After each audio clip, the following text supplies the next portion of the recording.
आज बाबूजी आज दीपावली भी है। वो किस कारण मनाई जाती है? दीपावली का महत्व क्या है? वो कैसे मनाते हैं? मैं सत्यनारायण लाठी एडवोकेट, महामंत्री वैश्य महासम्मेलन मध्य प्रदेश और रोटरी का पूर्व गवर्नर हूं। सोनकच्छ से आपसे बात कर रहा हूं। दीपावली मनुष्य के उत्सव का त्योहार है। भगवान राम और रावण का युद्ध हुआ और रावण के युद्ध में विजय होने के बाद आज के दिन भगवान राम अयोध्या में गए थे। तब अयोध्या में चारों ओर जो उत्साह था, जो दीपों की अवली, दीपावली शब्द दीपों की अवली से कि जो दीपक की कतार होती है, उस कतार के कारण इसका नाम दीपावली पड़ा है। पूरे नगर में कतार थी। और अभी आपने देखा कि 2 दिन पहले उसी अयोध्या में वर्तमान समय में भी 12 लाख दीपक लगाए गए हैं। और 12 लाख दीपक अगर उनको हम गिनते हैं तो पूरे देश में ये संख्या जो है अरबों खरबों में चली जाती है। छोटे से छोटा, गरीब से गरीब व्यक्ति भी दीपावली के दिन अपने घर में दीपक लगाता है, रोशनी करता है। और उसके पीछे यही भावना होती है कि आने वाला वर्ष उसका सुख, संपत्ति, उसके व्यापार में प्रगति और परिवार में उन्नति के साथ बीते। हम इस दीपावली को सही मायने में तब मानते हैं, पिछले 2 साल से हम देख रहे हैं कि कोरोना में लोग बहुत परेशान हैं। अगर आप दीपावली के दिन अपने घर पर मिठाई बनाते हैं तो आपके आसपास के 10-10 परिवारों को देखिए कि कोई गरीब बगैर मिठाई के तो नहीं है। अगर आपके बच्चों के लिए आपने कपड़े लिए हैं तो ये देखिए कि क्या हम यूज्ड बट वेयरेबल, ऐसे कपड़े जो हमने उपयोग कर लिए लेकिन पहनने योग्य हैं, वह कपड़े किसी अड़ोसी पड़ोसी के बच्चों के लिए या उनके लिए दे करके और उनके जो आंसू हैं उनको पहुंचकर उसमें खुशी में बदल सकते हैं। अगर आपने यह कार्य किया तो निश्चित रूप से भगवान राम प्रसन्न होंगे आप पर और ये पूरी प्रकृति आपके ऊपर आशीर्वाद देगी। और ये आशीर्वाद आपका आने वाला वर्ष सुख, संपत्ति और खुशी से भर देगा। और जैसे कोरोना जैसी महामारी से अब ये देश जूझा है, शायद बाद में इसका वो नहीं लगे। बाबूजी और भी बताना चाहेंगे, अभी पहले हाट बाजार जो सोनकच्छ बस स्टैंड नदी किनारे जो लगता है, तो महंगाई के लेकर तो कई ग्रामीण जनों या किसान भाइयों के मायूस चेहरे थे। क्या इसके विषय में और भी क्या बताना चाहेंगे? निश्चित ही पिछले वर्षों में और इस वर्ष में महंगाई का जो ग्राफ है वो बहुत ऊपर चला गया है। इस वक्त हर व्यक्ति अपने घर में कुछ पकवान बनाना चाहता है और पकवान बनाने के लिए मावा, शुद्ध देसी घी, तेल, शक्कर, इन सब चीजों की आवश्यकता पड़ती है, बेसन वगैरह। लेकिन आज की तारीख में हम ये देखें कि पिछले वर्षों की तुलना में इसमें महंगाई बहुत ज्यादा है। अभी केंद्र शासन ने डीजल में 10 रुपए कम किए हैं और पेट्रोल में कम किए हैं, लेकिन इससे कुछ नहीं होता है। आप 50 रुपए बढ़ाने के बाद अगर 5 रुपए कम करते हैं या 10 रुपए कम करते हैं तो निश्चित रूप से ये माना जाता है कि आप ये कोई ऐसा काम नहीं है, वरन आपको ये करना चाहिए कि महंगाई बढ़ क्यों रही है, इसके ऊपर किस प्रकार से हम कंट्रोल कर सकते हैं। ये बात सही है कि आज पेट्रोल डीजल की चाहे कितनी भी हो जाए, खपत दिन पे दिन बढ़ती जा रही है। जनता से भी मेरा आग्रह है कि आप फिजूल जो पेट्रोल और डीजल को बर्बाद करते हैं, एक ही व्यक्ति गाड़ी में जाता है। हमारा जमाना था जब हम जाते थे तो देखते थे कि भाई 4 आदमी एक गाड़ी में चले जाएं तो 3 का पैसा बचता था, 3 का पेट्रोल डीजल बचता था। निश्चित रूप से अब काम बढ़ गए हैं, हर व्यक्ति को अपनी गाड़ी चाहिए, लेकिन फिर भी हम ये प्रयास करें कि हम जितना भी पेट्रोल डीजल बचा सकें वो देश की संपत्ति बचेगी और देश की संपत्ति के साथ साथ ये जो महंगाई है इस पर लगाम लगेगी। क्योंकि महंगाई का मुख्य कारण जो है वो यही है कि सरकारी जो चीजें हैं, जो पेट्रोल है, डीजल है, दूसरी चीजें हैं, इनमें लगातार जो बढ़ोतरी होती जा रही है उसका असर सभी दूर दिखता है। क्या बाबूजी और भी आगे बताना चाहेंगे कि जैसे 60-65 सालों में कांग्रेस ने भी राज करा भारत पर, वो इसके बाद में 7 सालों से केंद्र में मोदी सरकार है, क्या लगता है आपको? क्या मानते हैं आप? मैं बड़े स्पष्ट रूप से कहना चाहूंगा, मैं कांग्रेसी विचारधारा का व्यक्ति हूं, लेकिन एक बात जरूर कहना चाहूंगा कि उन वर्षों में, 50 वर्षों में अगर देश ने जो उन्नति की है, आप देखिए सड़क की लाइफलाइन, इसके बाद बिजली की लाइफलाइन, और ये जो चीजें उस वक्त जो इंफ्रास्ट्रक्चर तैयार हुआ था उसके ऊपर निश्चित रूप से बीजेपी सरकार ने बहुत तेजी से प्रगति की है, लेकिन इसका कारण यह भी है कि अब टैक्स बहुत ज्यादा मिलने लगा है। पेट्रोल डीजल के कारण टैक्स बहुत मिल रहा है, शराब के कारण टैक्स बहुत मिल रहा है, अन्य जीएसटी वगैरह के कारण टैक्स मिल रहा है। पैसा होने के बाद तो कोई भी खर्च कर सकता है, लेकिन उस वक्त जो उन्होंने सरकार चलाई थी वो निश्चित रूप से अभाव में चलाई थी। उस वक्त न तो इतना टैक्स होता था, न इतना उसमें कुछ होता था, लेकिन फिर भी याद करते हैं आज भी पुराने लोग उस चीज को कि उस वक्त जब चाहे वो मुरारजी की सरकार रही हो, चाहे नेहरू जी की रही हो, चाहे लाल बहादुर शास्त्री की रही हो, इंदिरा जी की रही हो या राजीव गांधी की रही हो, उन सभी सरकार में हमने देखा है कि लोगों को इतनी ज्यादा महंगाई का सामना नहीं करना पड़ा था। केंद्र सरकार को, राज्य सरकार को इस पर विचार करना चाहिए। भ्रष्टाचार जो निरंतर बढ़ता जा रहा है, इस पर लगाम लगानी चाहिए।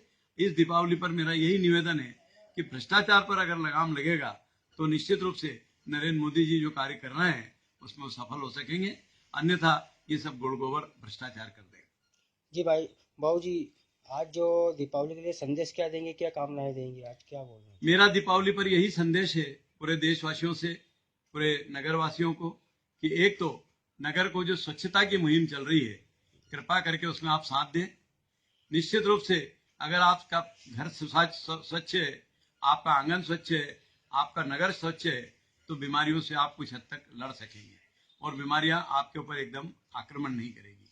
दूसरा मेरा ये निवेदन है, मैंने जैसे बताया आपको कि दीपावली आप अकेले नहीं मनाएं, वरन आपके आसपास जो भी गरीब परिवार हैं, परेशान परिवार हैं, उनके साथ मिलकर के मनाएं। पटाखों के बारे में मैं यही कहूंगा कि पटाखे कम से कम छोड़ें, जो ऐसे पटाखे छोड़ें जिससे कि प्रदूषण नहीं हो और किसी प्रकार का बच्चों को या बड़ों को नुकसान नहीं हो। और जो महत्वपूर्ण बात मैं आपसे कहना चाहता हूं कि याद रखिए, भगवान राम ने एक ही बात कही थी, रामायण में भी हमको एक ही बात सुनने को मिली है कि 4 वेद 6 शास्त्र में बात मिली है दोई, सुख दीने सुख मिलत है, दुख दीने दुख होए। आप किसी को दुख मत दीजिए और आप जितना भी दे सकते हैं सुख दें। निश्चित रूप से परमात्मा आपको सुखी रखेगा।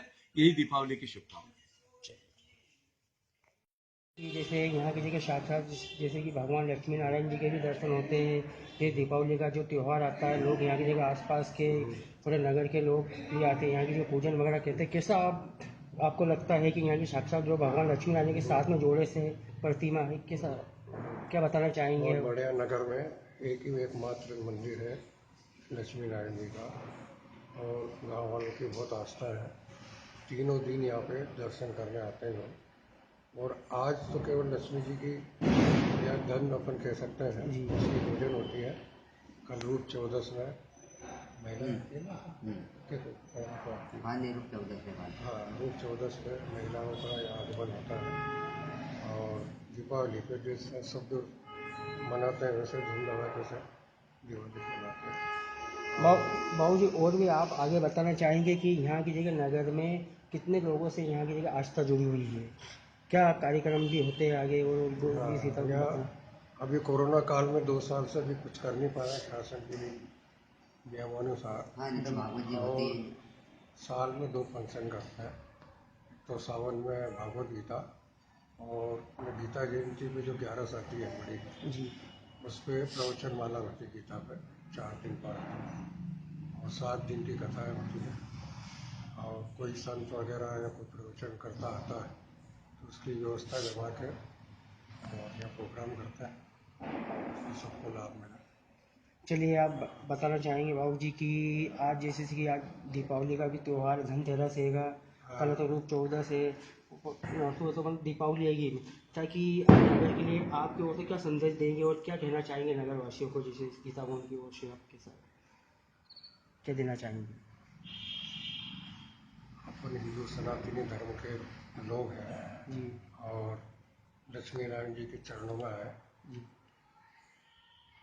जी, उनसे प्रार्थना करें कि अपना अगला साल अच्छा रहे, सुख समृद्धि संपन्नता मिले और सब में घर में सब खुशहाल रहे। ऐसा है। आपका पूरा नाम बताइए बाबू जी। सूरज चंद भूतड़ा, कोषाध्यक्ष गीता भवन ट्रस्ट। सरपंच साहब, आज जो दीपावली हैगी, क्या आज आप संदेश देंगे? आज दीपावली के इस पावन पर्व पर मैं समस्त देशवासियों को देशवासियों को जिले, तहसील, जनपद और ग्राम पंचायत के समस्त निवासियों और गांव ओढ़नी की तरफ से हार्दिक शुभकामना देता हूं दीपावली की। और इस दीपावली के अवसर पर देश से कोरोना नाम की बीमारी खत्म हो और सभी देशवासी सुखी रहे, सभी ग्राम पंचायत के वासी सुखी रहे। मैं सरपंच ग्राम पंचायत बावई की तरफ से सभी को शुभकामना दीपावली की। आपका शुभ नाम? दरबार सिंह राठौर, सरपंच ग्राम पंचायत बावई। जो दीपावली हैगी, धनतेरस है और रूप चौदस हैगी और ये गोवर्धन पूजा भी हैगी, तो आज दीपावली के शुभ अवसर पर क्या आज आप नया संदेश देंगे, क्या देना चाहिए? मैं दीपावली की शुभकामना देता हूँ सब को, क्या देश पूर्वों को, क्या और हमको जो भी त्योहार आता है वो दीपावली बहुत अच्छी लगी है। कोरोना की वजह से सब मास्क लगा करे, अच्छा मास्क लगाए रखे, दूरियां बना करे, आधा मीटर की दूरी पर। दीपावली की आपको ढेर सारी शुभकामना है। आपका शुभ नाम बताइए? गुलाब सिंह चौहान, ये ग्राम पंचायत ओढ़। जी चलो ठीक। दीपावली हैगी, दीपावली पे क्या आप संदेश देंगे? हाँ, वो शुभकामना दिवाली पे की सबको दे रहा हूँ मैं बीसाखेड़ी पंचायत से। बीसाखेड़ी पंचायत से शुभकामना दे रहे हैं। बीसाखेड़ी पंचायत से शुभकामना दे रहा हूँ मैं सबको। और लॉकडाउन में भी पालन किया, मास्क भी लगाए, सब कुछ किए। तो कि क्या एक मिनट रोकना। क्या सरपंच साहब आज शुभ दीपावली हैगी, धनतेरस भी है, इसके लिए आप संदेश क्या देंगे आज? मैं सभी ग्राम पंचायत चौबारा जागीर की ओर से सभी देशवासियों को शुभकामना देता हूं और ईश्वर से ऐसी प्रार्थना करता हूं कि आपका साल मंगलमय हो। और ये जो कोरोना गाइड का हम सभी देशवासी ग्रामवासी पालन करें, मास्क लगाएं। अभी डेंगू का चल रहा है तो डेंगू के लिए भी साफ सफाई रखना बहुत ज़रूरी है। यही संदेश देना चाहता हूं। और भी अन्य क्या नया करना चाहेंगे आप? और भी कार्य जैसे जनता के लिए और भी अगर आगे आपको अगर अवसर देती जनता, क्या करेंगे आप नया? बहुत सारा काम है आगे। तो अब आवास कुटीर देना है लोगों को, नए मकान बनाना है उनको। और डेंगू के लिए क्या करें? डेंगू के लिए साफ सफाई, नाली की व्यवस्था करवा रहे हैं गाँव में, दवाई का छिड़काव कराएंगे, इसी का पालन करेंगे। चलिए आपका पूरा नाम बताइए, कौन से पद पे आप? मैं अभी गांव प्रधान के पद पर हूँ, जीवन सिंह सेंधव नाम है मेरा।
साहब, दीपावली के बाद ये जो गोवर्धन पूजा आती है, क्या कारण है और कैसे मनाते हैं? ये गोवर्धन जो पूजा है बहुत परंपरा से चलती आ रही है। जब कृष्ण भगवान, जब इंद्रदेव ने जब बारिश खूब कर दी थी, जब गोवर्धन पर्वत जब कृष्ण भगवान ने उठाया था, जब उसी टाइम से ये परंपरा चलती आ रही है। और कृष्ण भगवान के वंशज के हैं हम, और उनके उसी टाइम से यहाँ पर काफ़ी टाइम से मतलब ये पूजन चलती आ रही है।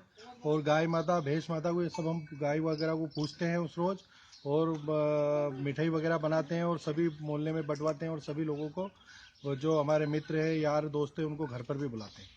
और ये दीपावली के शुभ अवसर पर क्या संदेश देंगे? मैं दीपावली पर यही कहना चाहूँगा कि आराम से बनाना चाहिए, धूमधाम से बनाना चाहिए और शांतिपूर्वक से बनाना चाहिए। ये अपना हिंदुओं का त्यौहार है, इसको भूलना नहीं चाहिए। और सभी जितने भी हैं यार, दोस्त, मित्र और यहाँ पे धर्मप्रेमी जनता, उनसे सबको मिलके बनाना चाहिए। कोरोना को लेकर क्या कहेंगे? कोरोना के तो मैं यही कहना चाहूँगा कि जो इस देश के अंदर जो परेशानी आई थी, दिक्कत आई थी, मैं पिता परमेश्वर से ये प्रार्थना करता हूँ कि कभी ज़िंदगी में ऐसा दौर ना आए, ना कभी ऐसा दौर कभी किसी को दिखाए, क्योंकि इसमें हमारे मित्र, इष्ट मतलब मित्र और बहुत सारे लोगों का देहांत हुआ है। और उनको मैं आज मतलब मेरी तरफ से, मेरी ग्राम पंचायत की तरफ से मैं उनको श्रद्धांजलि भी देता हूँ, और स्नेह रखता हूँ कि भगवान उनको अच्छी मतलब उनके चरणों में वास दे उनको, और उनके जो घर वाले हैं उनको दुख जो सहन करने की शक्ति है वो दे। वाल को चलिए, आपका शुभ नाम बताइए, कौन से? मेरा नाम पप्पी यादव, ग्राम पंचायत सावेर सरपंच हूँ वर्तमान में। हाँ जी, बहुत प्यारा बनेगा।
ग्रामीण में, और हम आज जानकारी लेंगे यहाँ गौशाला में 130 गायें हैं और इनके विषय में जानकारी लेंगे क्या खामियां है और क्या नहीं है। कि आइए हम अमर सिंह जी से बातचीत करेंगे, चर्चा करेंगे।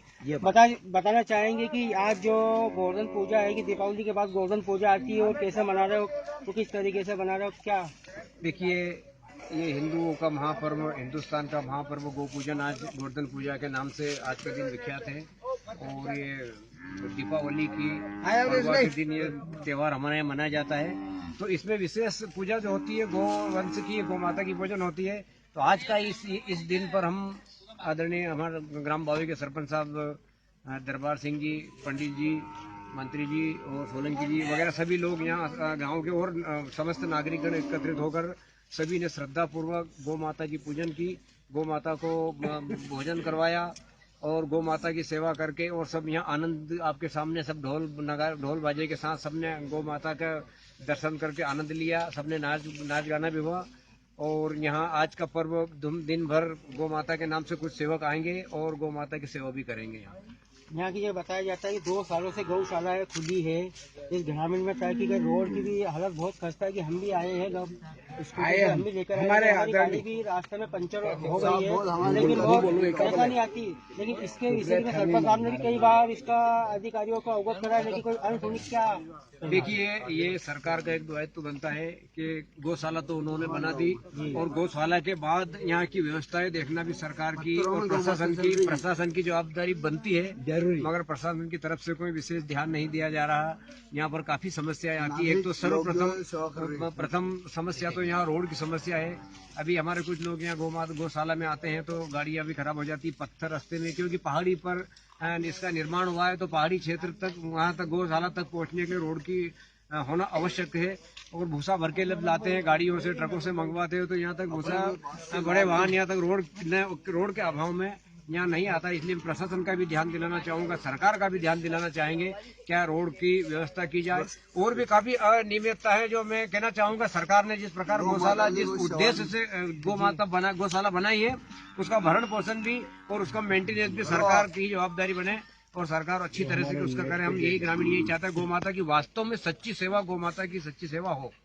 तो क्या यहाँ की जगह और आसपास से आपको क्या सहयोग मिलता है? यहाँ के आसपास से सहयोग कुछ नहीं मिलता है। आसपास के जो गौ भक्त लोग हैं, कुछ किसान लोग हैं, सब सेवा करते हैं पर इतना नहीं कर पाते पूरा, क्योंकि गौ माता की संख्या ज्यादा है। यहाँ 130 गाय करीबन इस गौशाला में है और वो जो सहायता मिलती है वो बहुत कम पड़ती है। तो हम किसानों से जाकर सरपंच साहब वगैरह जितने भी यहाँ जुड़े लोग हैं, जो लोग हैं, वो किसानों से भूसा मांगते हैं, मांग के लाते हैं, बनवा के लाते हैं, कुछ दान करवाते हैं और ऐसे करके गौशाला जैसे तैसे चल रही है।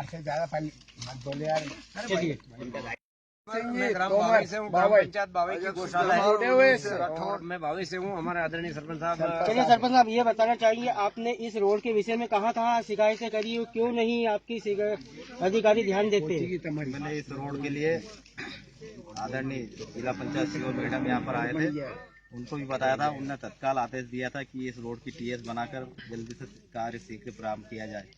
लेकिन जनपद से अभी तक ना तो टीएस बनी ना एएस हुई और इसका कार्य भी चालू नहीं हुआ। हमने बार बार यही सर सीओ मैडम को अवगत कराया, लेकिन अभी तक के कार्य के बारे में कुछ भी योजना नहीं बनी है। यहाँ पर हमको भूसा वगैरह शुक्ला लाने के लिए अभी बारिश में ट्रक फंस गया था, काफी तकलीफें आती है, काफी परेशानी, गाड़ियाँ नहीं निकल पाती। दिल्ली की एक टीम आई थी, उनकी गाड़ी भी फंस गई थी। यहाँ पे गौशाला देखने आया था तो कीचड़ में फंस गई थी, कोई भी यहाँ आ नहीं पाता पानी गिरते, रास्ते की बहुत समस्या है। सभी वरिष्ठ अधिकारियों को, विधायक जी को, सज्जन सिंह वर्मा जी को सबको अवगत कराया। उन्होंने भी सीओ जिला पंचायत सीओ साहब से बात की है। चलिए हमने देखिए, हमने सरपंच साहब से भी बात करी। यहाँ की जगह रोड की काफी समस्याएं आती है, बड़े बड़े गड्ढे है, बड़े बड़े पत्थरे हैं और ऊपर ये पहाड़ी के ऊपर बना हुआ है बल्ला है एक, ताकि यहाँ की 130 गायें रहेगी, ताकि इसके अंदर सरकार को ध्यान देना चाहिए इसी विषय के अंदर गौशाला के लिए, ताकि गायें ताकि भूसा ला सके, घास फूस वगैरह जो भी है, 4 पहिया वाहन यहाँ की जगह आ सके। अगर ये बड़े बड़े गड्ढे के कारण यहाँ की जगह 4 पहिया वाहन भी नहीं आते, ये लोग कैसे भी जुगाड़ करके या किसी को या थोड़े बहुत या पैसा वगैरह दे के तो यहाँ की जगह कंधे के ऊपर लेके जेब से खर्चा करके यहाँ की जगह लाते हैं। लेकिन सरकार को इसके ऊपर बड़ा कदम उठाना चाहिए, ध्यान देना चाहिए इन ग्रामीण की तरफ। जो सबसे बड़ी देवास जिले के अंदर गौशाला हैगी बावी रोड ग्रामीण में, ताकि इस गौशाला में ध्यान देना चाहिए सरकार को, ताकि अधिकारी है या कोई भी है वह, ताकि इसकी तरफ ध्यान देना चाहिए। देवास से न्यूज के लिए कल की रात डावी की रिपोर्ट।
खेली